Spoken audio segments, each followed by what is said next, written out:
இந்த இந்த வீடு வந்து சாதாரண வீடு மாதிரி தான் இது வெளியில் தோணும். ஆனால் இதை வந்து கொஞ்சம் காஸ்ட் ரெடியூஸ் பண்ணுறதுக்கு வேண்டி ரெக்டாங்கிள் டியூப்லர் ஸ்ட்ரக்சரில் கட்டியிருக்கோம். இந்த பில்டிங்கை 100% ரீசைக்கிள் பண்ண முடியுமா?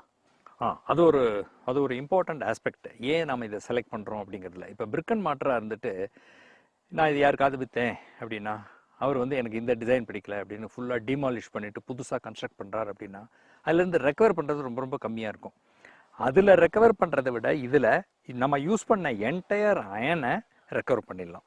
ஏன் பொதுவாக மக்கள் இந்த மாடலுக்கு போக மாட்டேங்கிறாங்க? That's a good question. இப்போ தான் நீங்கள் இதை இன்டர்வியூ பண்ணியிருக்கீங்க இல்லையா? ஸோ இது நல்ல பரவும் போது நம்ம இந்த மாதிரி கட்டலாமே அப்படின்னு யூஸ் பண்ணுறவங்களும் யோசிப்பாங்க.